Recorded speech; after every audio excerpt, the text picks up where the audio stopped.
disturbing bit of news which is coming in from United States and goes to show how intolerant the society is becoming. Well, a U.S. Navy veteran has been arrested for allegedly killing an Indian immigrant in Chennai and wounding 2 others at a crowded sports bar. Well, Adam Purinton, who is accused of killing Srinivas and wounding his co-worker at Garmin, Alok Madasani. In fact, the accused was arrested in Missouri after he told a bartender that he had shot 2 Middle Eastern men and needed a place to hide a 3rd man.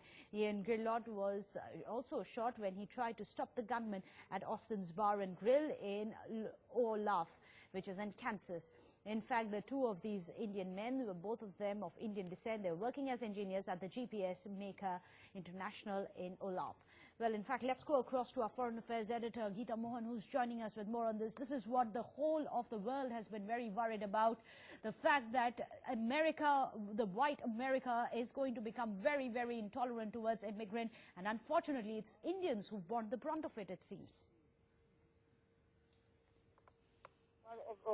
The only case that we've seen in the United States of America, but certainly a very dastardly one in the recent past of an Indian immigrant having lost his life and another one injured and in hospital. Now, Srinivas Kuchibhotla, I believe, is or belongs to his family, comes from Hyderabad, and Alok Madasani is his co-worker who was also injured in this entire attack.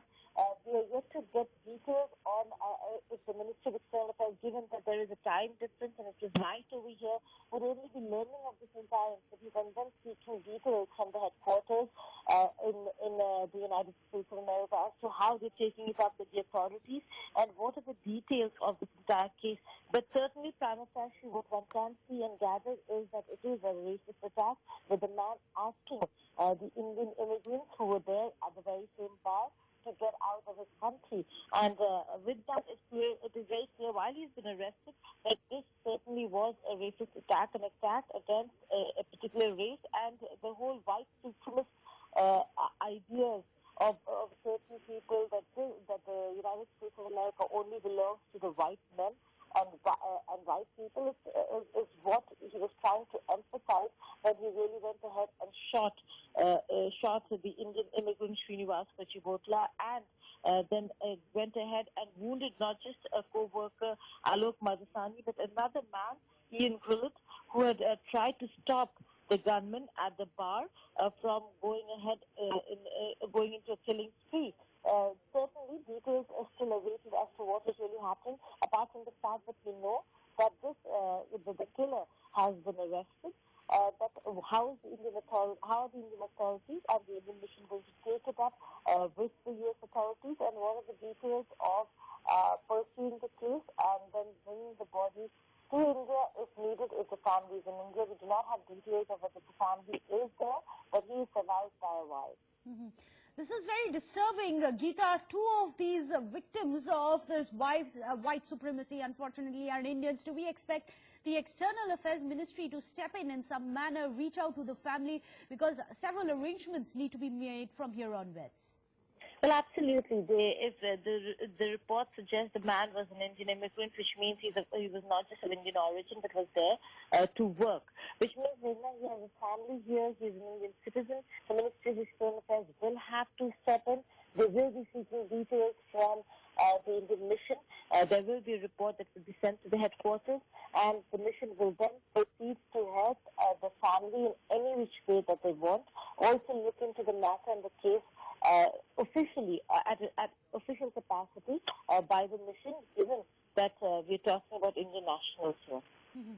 Well, we expect Sushma Swaraj's ministry to be looking into it, but this is going to be a story, Geeta, which is going to be sending across global shockwaves, isn't it? The grief is not just going to be felt by India, but across the entire globe, because everyone has been fearing with the Trump administration coming in, how is that going to be affecting the social fabric of America and what it reflects of the mindset of the Americans now, especially because this man, apparently before he killed the Indian, said that he went and said that he had killed 2 Middle Eastern people instead. Well, that's right. Given his own experience, the fact that he was a U.S. veteran, we do not know where he served, but there certainly would be some sort of a mindset with which the U.S. veteran was is in, and in that he most probably had killed people he thought were not from the country. So whether he's calling them Middle Eastern or whether they ended up being of Indian origin, the fact of the matter is that he wanted the people from other races out of his country, and that he made very clear in the statement. And hence it is going to make huge shockwaves, given that the recent administration has not been very kind to the idea of immigration and immigrants. This certainly is going to be one of the talking points, that there could be more such attacks, but one cannot blame an administration for its policies if a man goes ahead on a killing spree. Now, this is not the only case that we have seen in the United States of America. It has happened in the past as well, but yes, in the recent past, Indians being killed and it being very clearly a race attack is certainly very, very recent one would be this one, and a dastardly one at that, with one losing his life and the other injured and in hospital. Mm-hmm. And what is the kind of message that we expect to hear from the U.S. administration? A message needs to be sent out, definitely, for the massive migrant population who must be feeling very jittery right now. Well, the United States of America, especially the president, has been very clear on his policies when it comes to immigration. That is not going to change anytime soon. But U.S. has not in the past, nor do we expect in the current circumstances, would be going ahead and justifying any sort of crime. If they want to, they need to change policies to do that, and then ask immigrants not to enter the country at all, or ask them to leave the country on an urgent basis. But if they're there, if the policies have not changed, justification of crime is something that certainly is not expected of U.S., and that certainly is not going to happen in the U.S. They have already made that arrest. It was a very quick response with one when this man, the culprit, was in another bar and was telling the bartender over there to give him a place to hide because he'd killed two people, two Middle Eastern boys. That's when the man informed the cops, and he was arrested immediately. So due procedure would be followed when it comes to this case. The man has been arrested. There has been a confession. We'll see whether if he's going to confess in custody or not. If not, there is going to be a long-drawn procedure, but a case will follow. The case will follow. Hopefully, the justice is going to prevail. After all, the man has already been apprehended. However, it is a very distressing bit of news coming in. Well, thank you so much, Geeta, for joining us with all the details. Here is a story which is going to give you all that you need to know about this, what clearly seems to be a race attack. All day, a heavy police presence in this typically quiet Olathe neighborhood is where neighbors say triple shooting suspect Adam Purinton has lived for almost 20 years.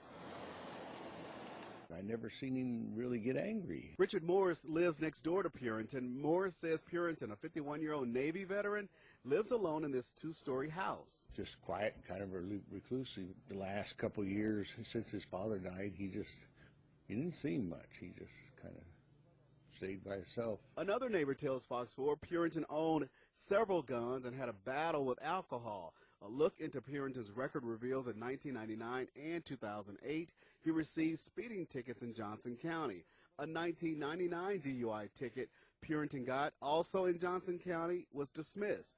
Back in Purinton's neighborhood today, several detectives knocked on doors, talked to neighbors, and showed many of them a picture of the man now charged with killing one person and shooting two others inside a popular restaurant and bar. A little scared that it was so close to us, so close to home. Olathe Northwest High School teacher Jennifer Wellborn lives about a block away from the murder suspect's house. We go to Austin's, we have kids, it's a family place, we enjoy it. You obviously never expect something like that to happen in your neighborhood.